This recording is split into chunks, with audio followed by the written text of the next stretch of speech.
একসময় এক ছোট্ট গ্রামে থাকত রাহাত নামে দরিদ্র এক ছেলে।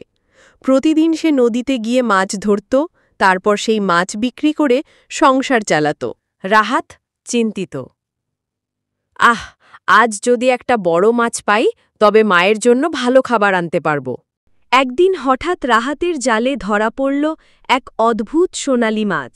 আমাকে ছেড়ে দাও রাহাত, আমি সাধারণ মাছ নই, আমি এক জাদুর মাছ। আমাকে মুক্তি দিলে তোমার 3টি ইচ্ছা পূরণ করব। এরপর রাহাত অবাক হয়ে, কি, তুমি কথা বলতে পারো? এরপর রাহাত বলল, আমার প্রথম ইচ্ছা হল আমার মা যেন আর কষ্ট না পান আর আমাদের ঘরে খাবারের অভাব না থাকে। মুহূর্তেই তাদের ভাঙা কুঁড়েঘর সুন্দর ঘরে রূপ নিল আর ঘরে ভরে গেল খাবারে। রাহাত, আমার দ্বিতীয় ইচ্ছা হল আমাদের গ্রামের সব দরিদ্র মানুষ যেন সুখে শান্তিতে থাকতে পারে। এক নিমিষেই গ্রামের মানুষদের মুখে হাসি ফুটল, সবাই কাজ পেল, খাবার পেল আর চারদিকে আনন্দ ছড়িয়ে গেল।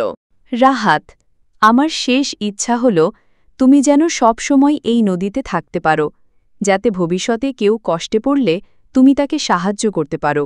জাদুর মাছ আনন্দিত হয়ে, তুমি লোভ করনি, বরং অন্যদের কথা ভেবেছ, তাই তোমার জীবন চিরকাল সুখে কাটবে। মাছটা পানিতে মিলিয়ে গেল। রাহাত আনন্দে মায়ের কাছে দৌড়ে গেল। চারদিকে ছড়িয়ে পড়ল সুখ আর শান্তি। এটা থেকে আমরা যা শিখতে পারলাম, লোভ করলে মানুষ কখনো সুখী হতে পারে না, কিন্তু যদি আমরা অন্যের ভালো চাই তবে আল্লাহ আমাদের আরও বেশি সুখ দান করেন।